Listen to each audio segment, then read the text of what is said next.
because we're all going to disappear Friday, I'm going to cover 2 classes in one at no extra cost to you.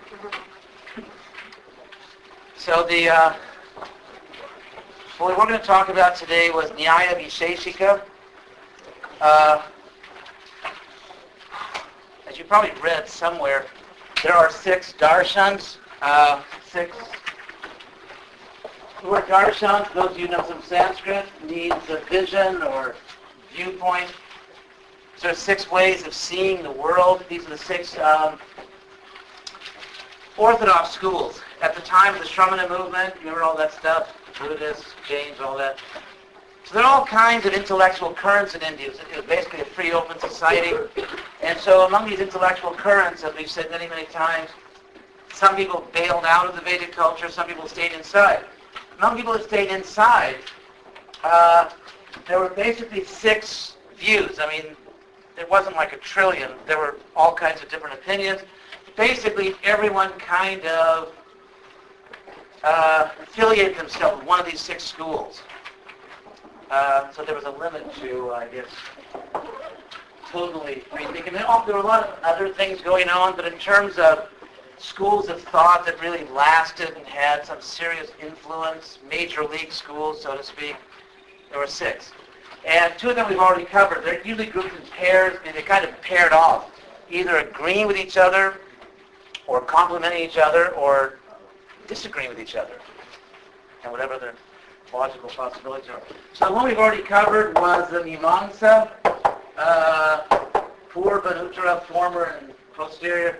Anyway, Mimamsa, just that word, which in Sanskrit means like really trying to think hard about things. And that was the people that had the quaint notion that the Vedas exist eternally, no one wrote them, and the purpose of life is to perform these sacrifices and go to heaven, and that's all there is. Krishna directly talks about these people in the Bhagavad Gita saying, Nanyadastiti Vadina. They claim there's something more than this. That's all there is. Do your sacrifice, throw the butter in the fire, chant the mantra, go to heaven, everybody's happy. And then when you come back down again, crank up the sacrifice again and get back up there. It's like, you work real hard, blow all your money on the weekend, and go back to work on Monday. So that's the Mimamsa school. That was not a big winner. People deferred to them in the sense that they studied ritual practically in a more sophisticated way than anyone else in history. They were just like amazingly focused and sophisticated on ritual. And so people defer to them. Like if you want to do a ritual, if you want to do a fire sacrifice, like there's a Renta-Mimamsa in your neighborhood, just, 1-800-Mimamsa. And they'll show you how to do the ritual, all the technical details. But as far as philosophy, no one really took it too seriously, or at least not many people. So the Mimamsa people, they're paired with the Vedanta. The Vedanta people said that, because both were competing to say, what are the Vedas really about ultimately? Mimamsa said it's about injunctions to sacrifice. Vedanta said, wait a second, the Vedas are really about self-realization.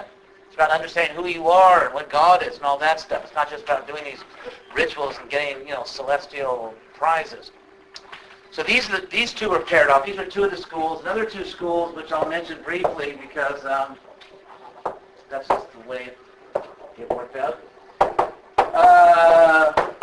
Nyaya Vaisheshika. Nyaya just basically means logic.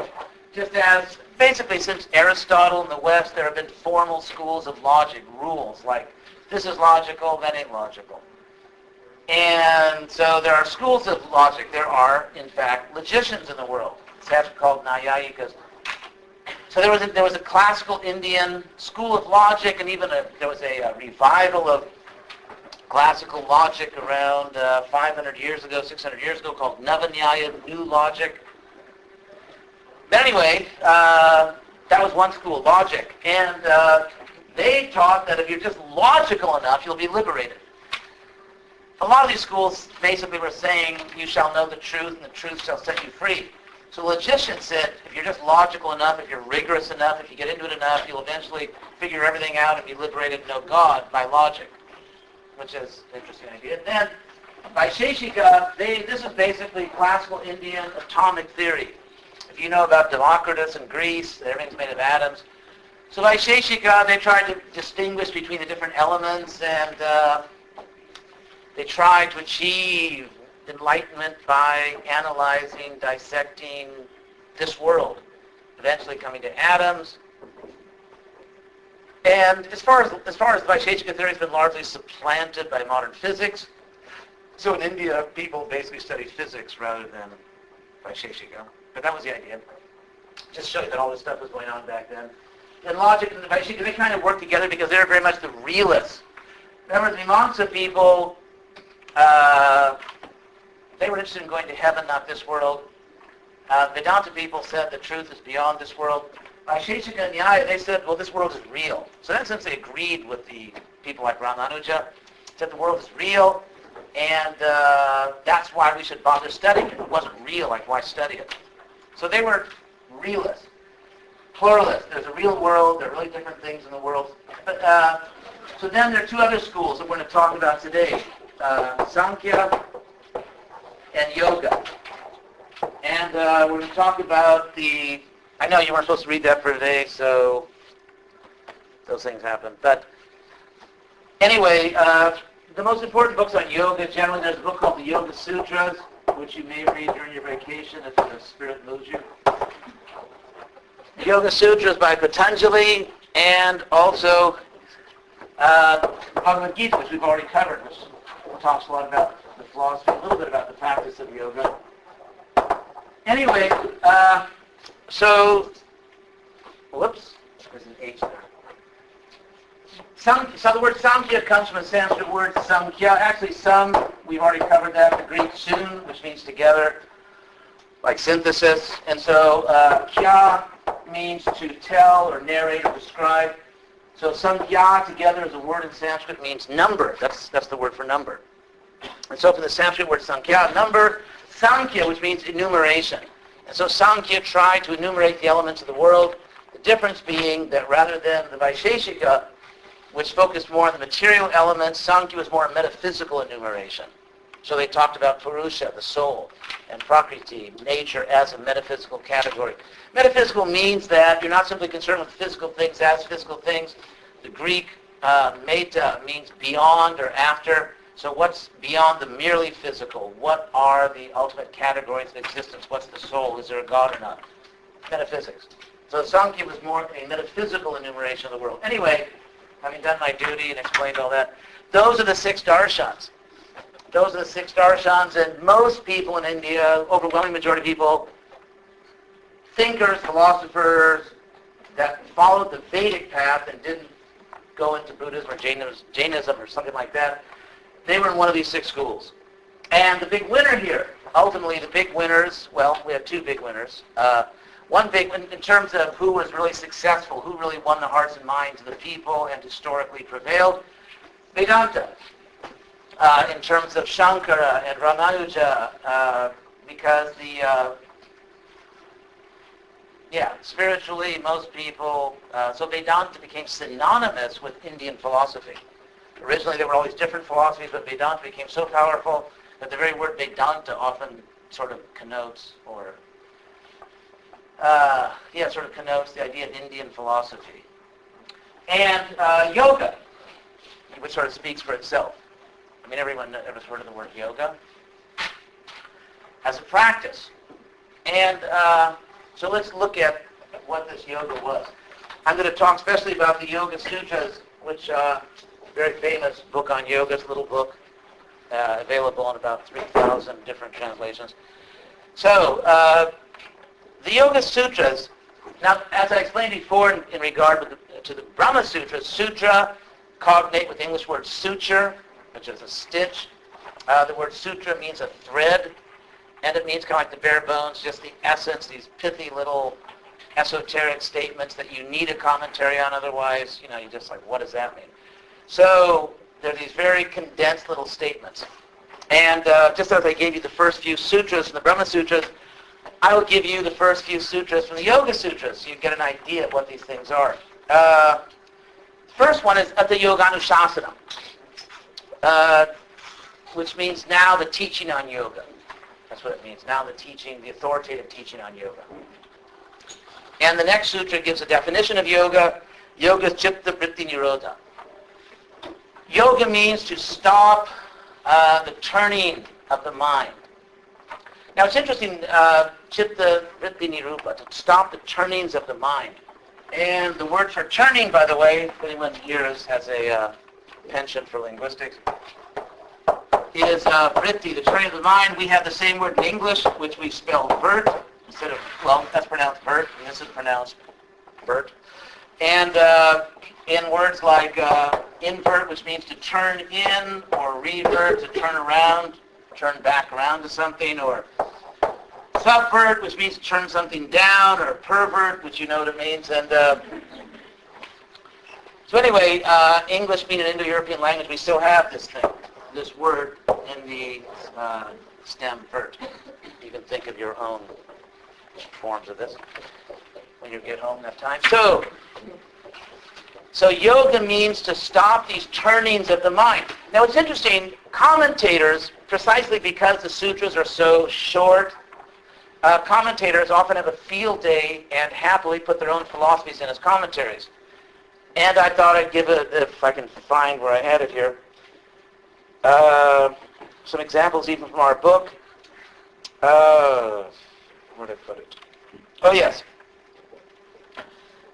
In the book called Indian Philosophy, short introduction, very short thing on Indian philosophy on page 109, chitta vritti, the turning to the mind, is translated activities of the mind. One should stop the activities of the mind. And so that translation, that you should just stop all the mind's activities, that translation will be favored by commentators who have somewhat of an impersonal meaning. In other words, when we become enlightened, when we become liberated, we're not really persons, we don't think, we're just kind of like consciousness. And so therefore, they would say, stop all the activities of the mind. But that's not what the word literally means. It actually means the turnings of the mind, and in fact, in order to bust that translation, in the Yoga Sutra, later in the Yoga Sutras 343, the author Patanjali says that when the mind functions without material consciousness, that's actually enlightenment. In other words, the same word is used in a positive sense. And I don't want to bore you with all these technical, academic fighting points, but anyway, so let's just get on with it. Then at 1.3 of the Yoga Sutra, Siddha Drashtuk Sarupe Vastana. When you stop the turning of the mind, the sense of the mind turning away from the truth. It's like you're driving your car and you've got a bent axle and the car turns off the road. So when you stop the mind from turning off the path, away from the truth, when you stop that, then you as a seer, you as a conscious being, become fixed in your real form. You have a real form. You as an eternal being are not just a sort of a cloud of cosmic consciousness floating around and floating past other clouds of cosmic consciousness. But actually the idea here is that you have a spiritual form. You have a spiritual identity. You're a real person spiritually. That's the idea here. So also calling the soul drashta, the seer, what's wrong with vanity? It's like, why shouldn't you be vain? Just to throw this out. I mean, why not be a completely vain, fatuous person? According to this philosophy in general, because vanity means that you become very proud of how you look to others. There's a type of vanity, if you think of typical vanity, like someone's really trying hard to be very good looking. And so the idea is that I am promoting myself as an object of other people's consciousness rather than recognizing myself as the subject of my own consciousness. That makes sense to you? In other words, I'm really a conscious person. And when I'm living well, I rise to a very high state of consciousness in which I see the world as it really is. And for people that so believe, I see the soul, I see God, I see reality. And it's an extremely high state of consciousness. There's no question of unhappiness or frustration. There's complete bliss and so on. So instead of coming to that high state of consciousness, if instead I simply try to promote myself as an object of someone else's consciousness, and therefore I vainly see myself through their seeing me. In other words, like someone just looked at me and thought I'm really good looking. So now, seeing myself through their eyes, I'm very pleased with myself, and yes. So vanity, vanity, although apparently, according to this point of view, vanity, although apparently elevating you, actually a person degrades themselves because they're giving up their own freedom and independence of consciousness and simply trying to see themselves through the eyes of other people as an object of the consciousness of other people and seeing themselves as a temporary dying body instead of seeing themselves as a glorious, eternal, spiritual being. So from that point of view, even our attempts to exalt ourselves materially through vanity and pride actually amounts to a degradation of ourselves. In the literal sense of degradation, like grades, levels, degrading, literally like coming down a few levels. So instead of being an eternal conscious being, you become simply a temporary object of someone else's consciousness. So people actually were thinking about these things. Some people anyway, actually thought about these things. So, any questions on that?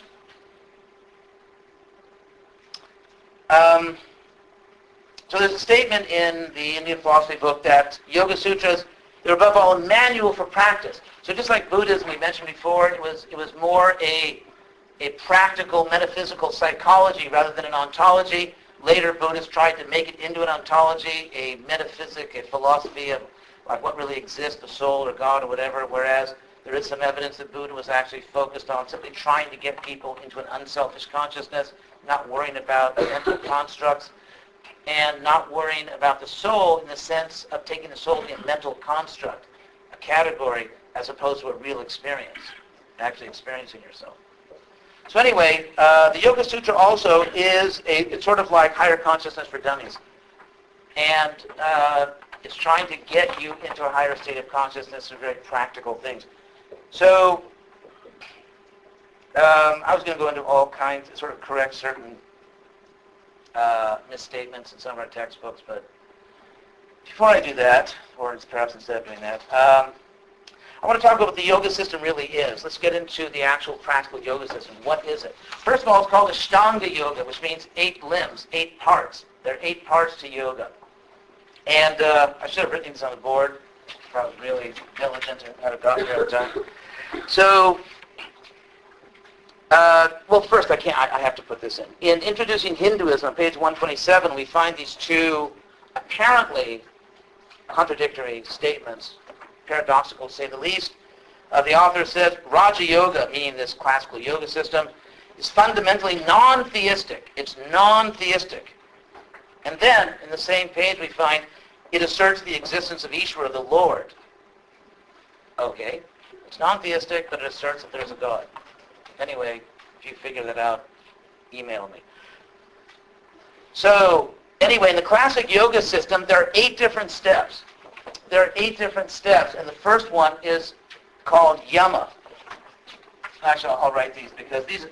And nowadays, if you go to a yoga school, like in Gainesville or anywhere else, they'll talk about Ashtanga Yoga.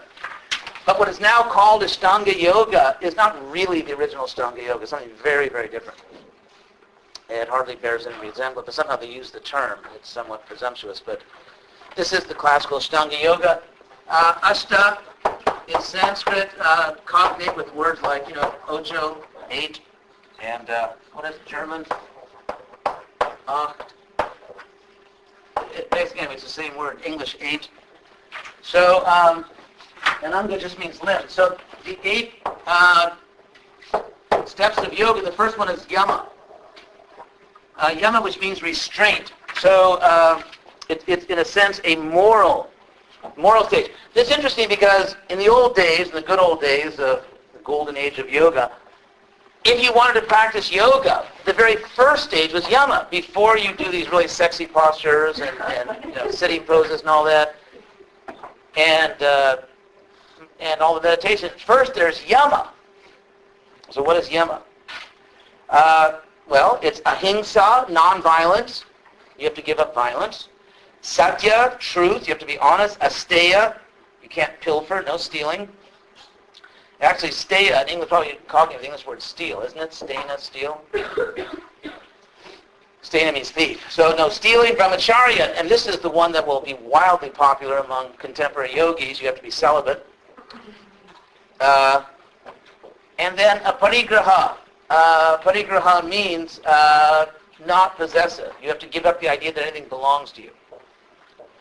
So this was just the warm-up. This is the pre-game show. And this is just like, they're out there warming up for the game. So this is the first stage of yoga. Celibacy. The B word, celibacy. And then aparigraha. You have to give up possessiveness. The yogis, generally did not have credit cards and did not have a lot of possessions. They just almost had nothing. They just went up there and sort of depended on nature. So no possessiveness, celibacy, not stealing truth. And then the next stage is called niyama, which kind of means a regulation. This is restraint or regulation. The niyamas were shocha. If the first stage was moral principles, and now we get into more like regulations, things you have to do. One is shocham, cleanliness. Generally, the yogis in olden times go up into the mountains. They would sit down near a river and they would just bathe in the river. The water was often freezing, so it's... Anyway, cleanliness. You have to be clean. You have to be clean. Mind and body. Santosha. You have to be satisfied. And this is an interesting point, satisfaction as a regulation, as a principle. If you think about it, whatever you've got, whatever you have in terms of what kind of body you have, the condition of your body, how many friends you have, just, who you are and what you have going for you in your life in this incarnation, somehow or other we have to be satisfied with it. Krishna says in the Gita, santushta jena kena chit. Somehow or other one has to become satisfied. So that if I have desires like, I'm going to go to Beverly Hills and get a lot of cosmetic surgery, or actually in Beverly Hills, if you look in the yellow pages, there's a very large section, like one of those colored sections in the yellow pages.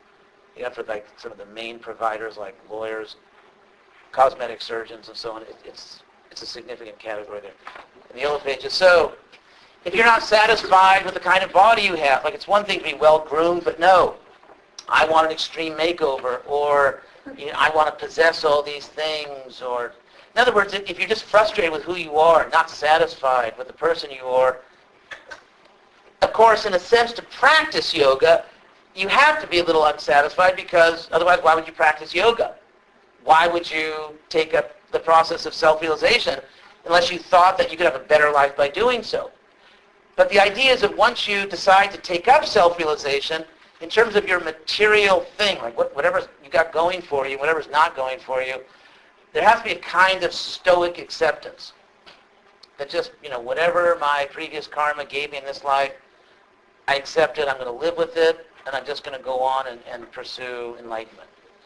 Because obviously, if you still are really bothered, if you're really bothered by the fact that materially you didn't get that, or you wanted something else, or you never achieved that, there are material things that are still really bothering you, you're not going to sit down and practice yoga.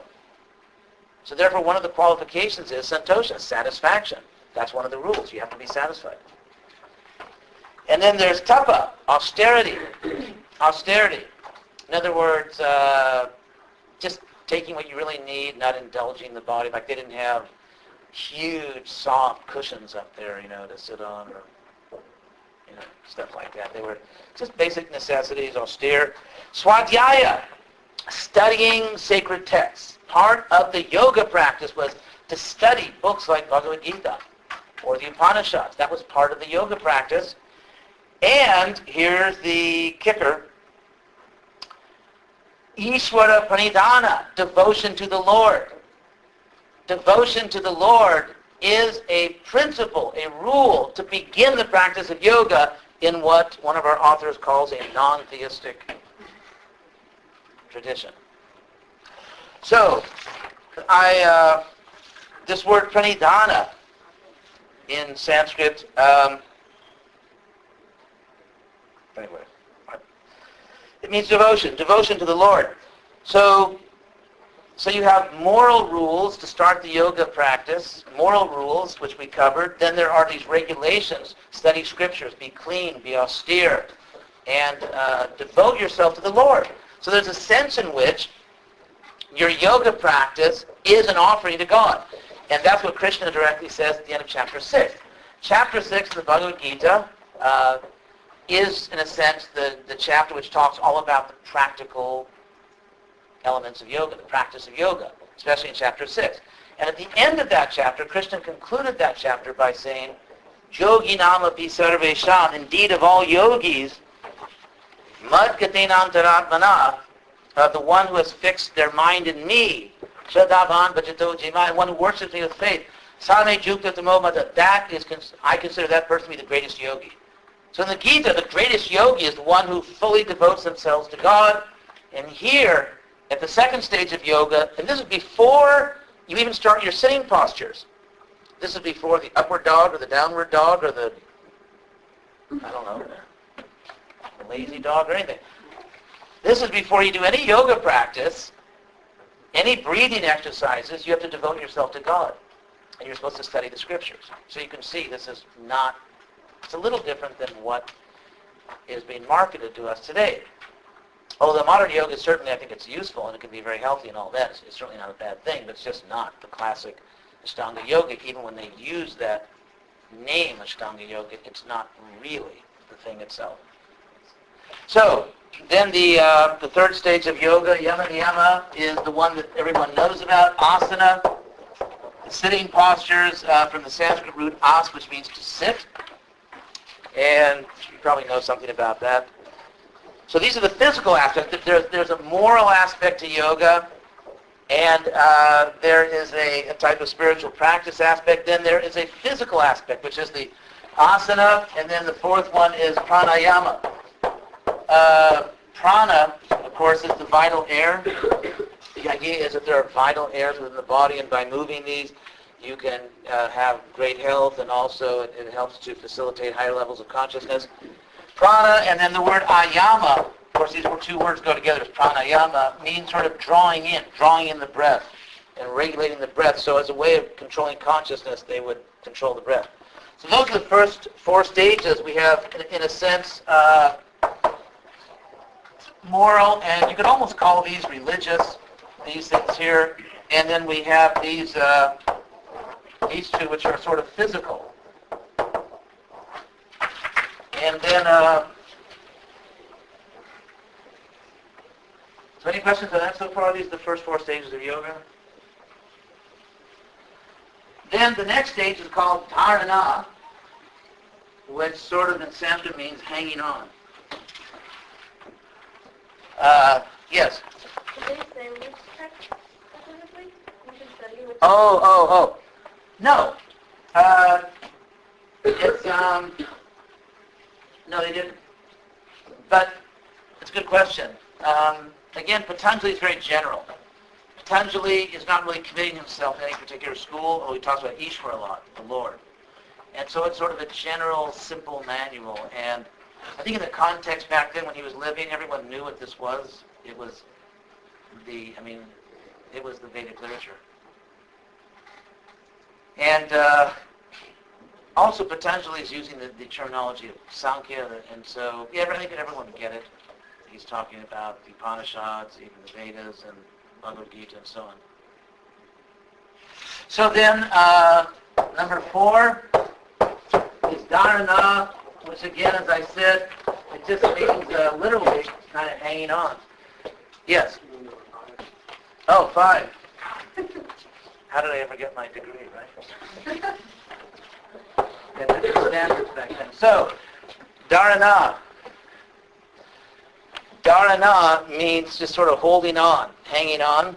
In other words, you have to maintain all this. Yama, you've adopted these strict moral principles. You are doing these religious activities, devoting yourself to God, studying the scriptures, keeping clean, practicing austerities, and all that good stuff. And you're satisfied somehow or other. I mean, satisfaction is a form of piety in this sense. That if you, the word Ishvara, the word that Patanjali always uses for God is this word, Ishvara, which means the Lord. And it means the Lord, the person who's in charge, the supreme governor.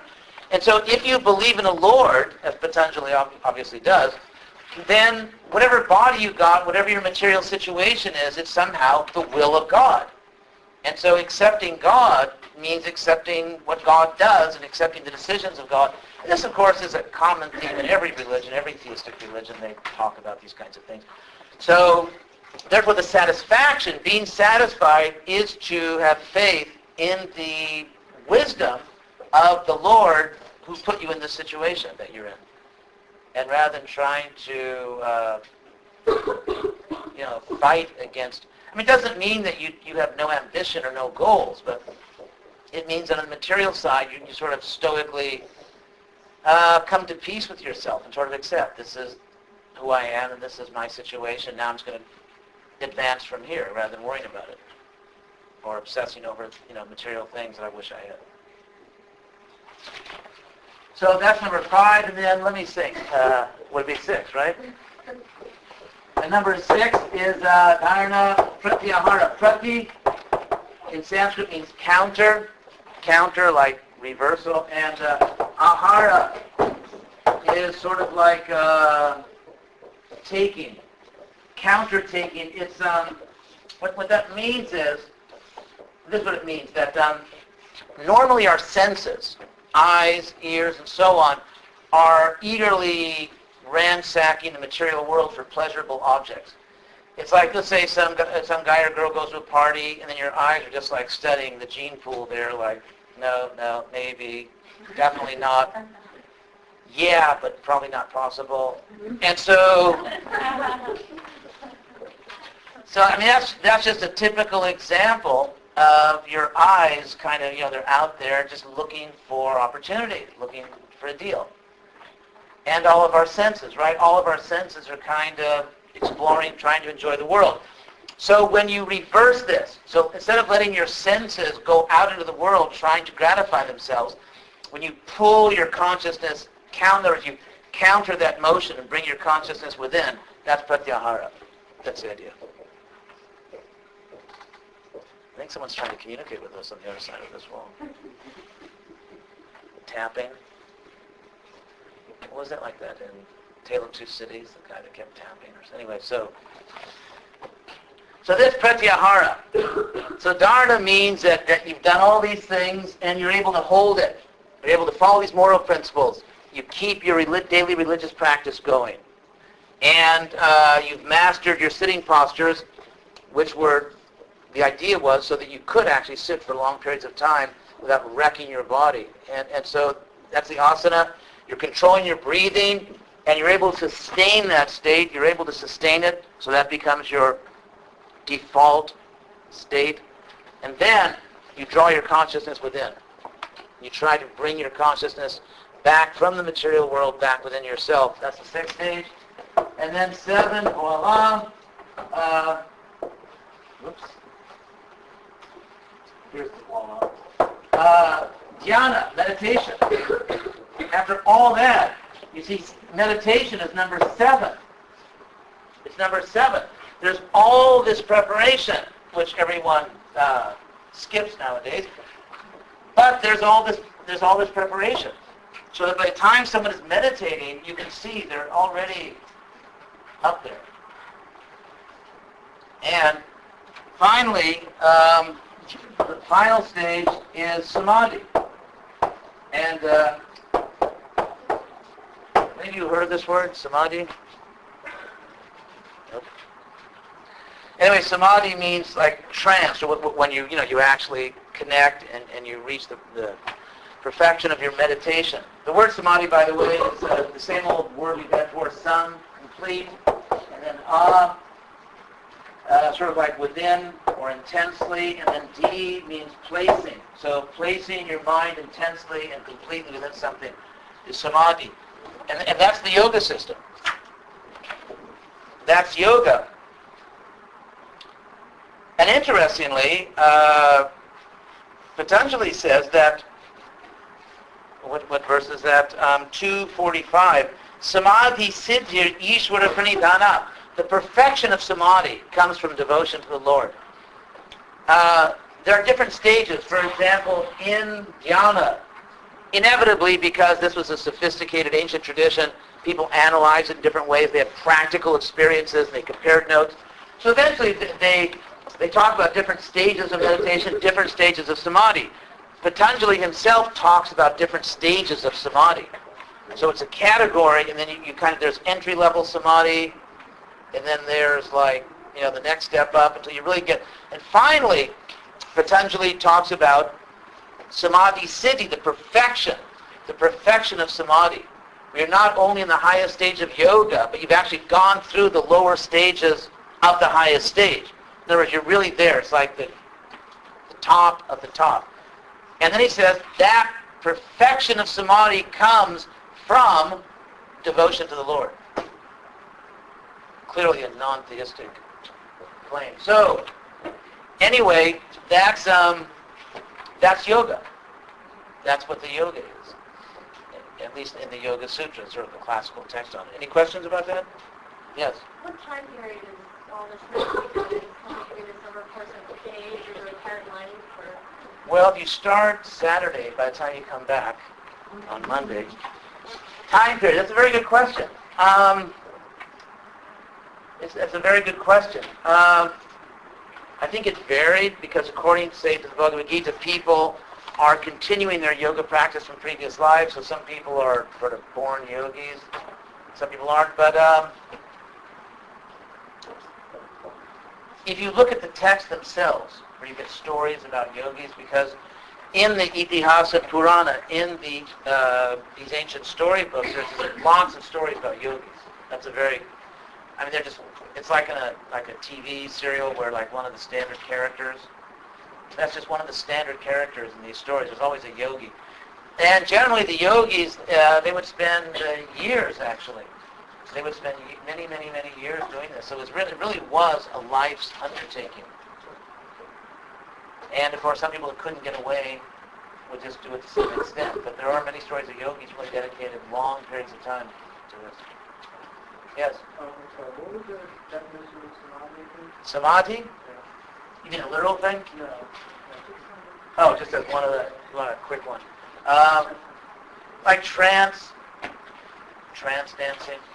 It's trance. That's kind of a funny word, and You're thinking.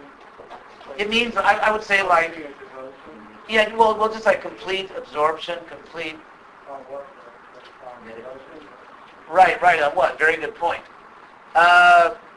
Well, the perfection of samadhi comes from devotion to the Lord. So clearly, I think the implication here, which comes out very explicitly in the Gita, is that the meditation should be on God.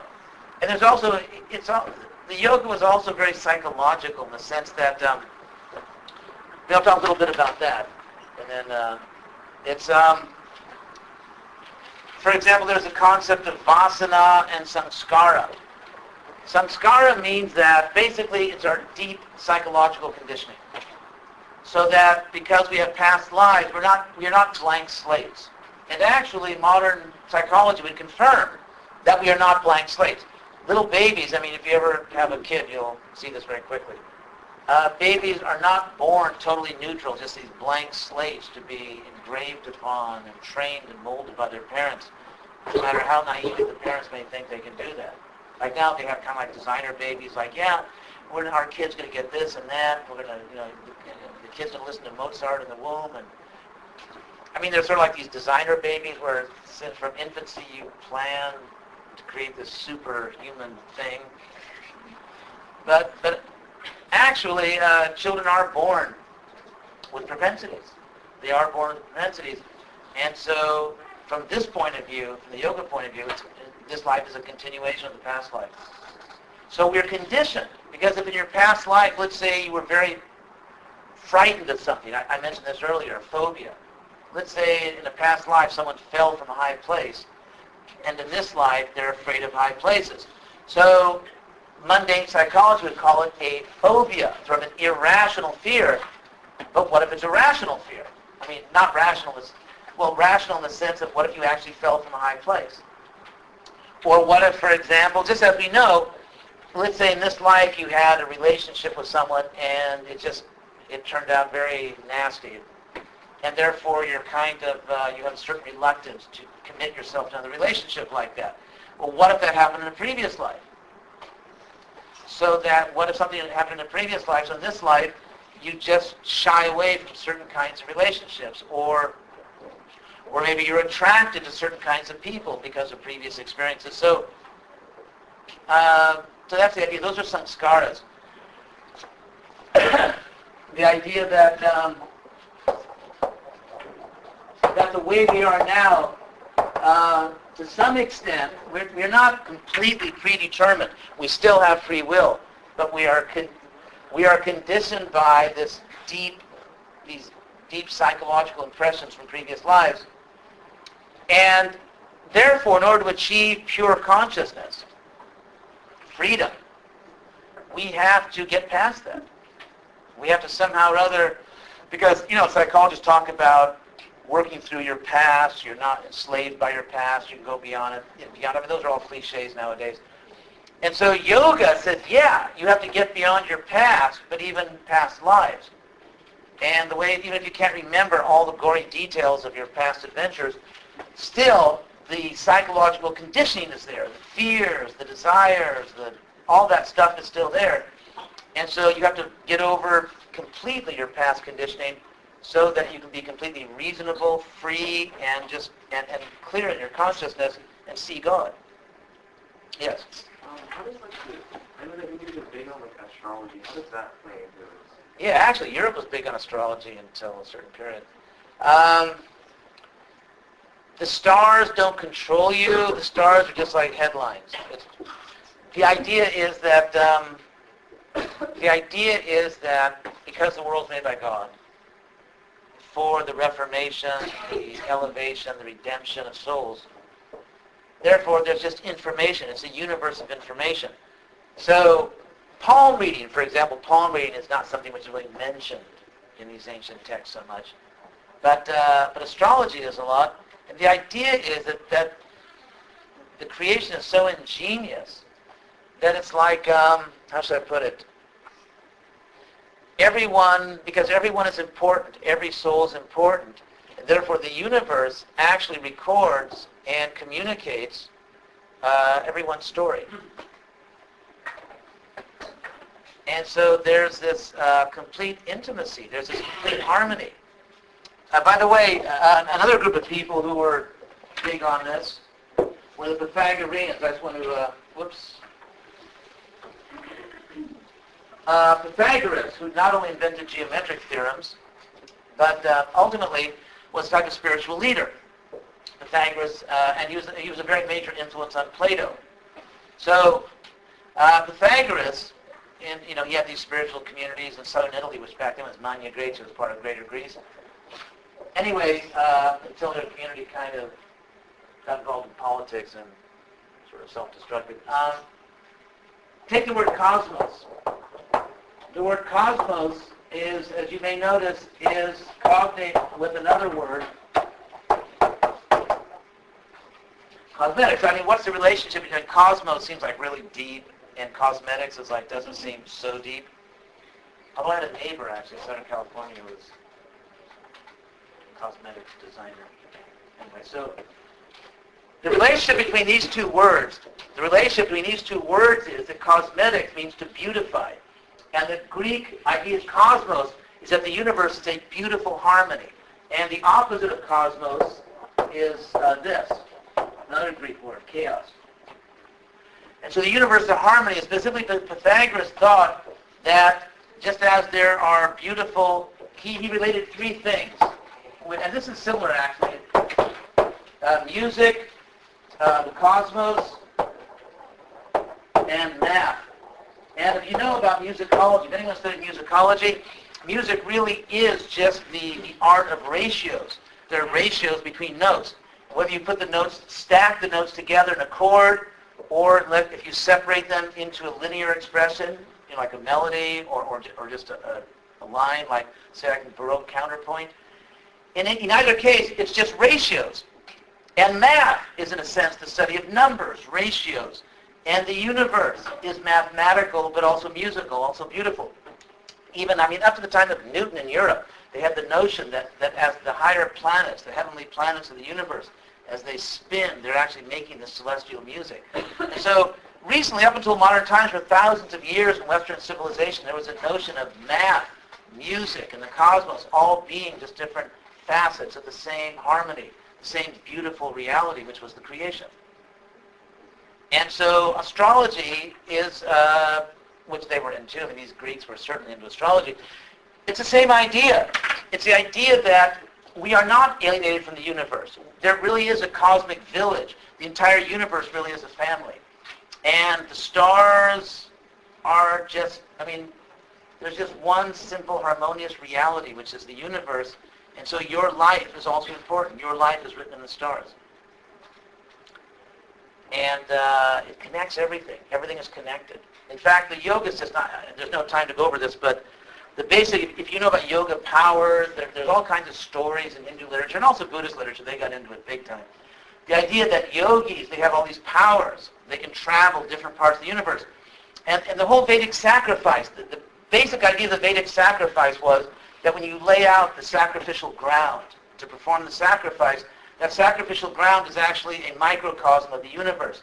So that when you offer things into fire, there's a fire for the higher planets, a fire for the forefathers' world, a fire for the earth. And you're actually connecting different parts of the universe. It's like a computer screen where you have icons. So the different sacrificial fires were icons, and you click on them by offerings and actually connect to other parts of the universe. And because there is this one, the Brahman, the absolute truth, therefore, through Brahman, through God, through the absolute, every point of the universe is intimately connected to every other point of the universe, and every person is connected to every other person. And if you realize the connections, you can actually travel throughout the universe, and you can do all kinds of amazing things. So it's based on the notion of the total interconnectedness of the universe through the one. It's interesting. It's actually almost better than the matrix philosophy. So that was the basic Vedic idea, and so that was astrology. Any other questions? A few seconds before your vacation from this class. All right, so I guess we'll see you on Monday. 2 Mondays.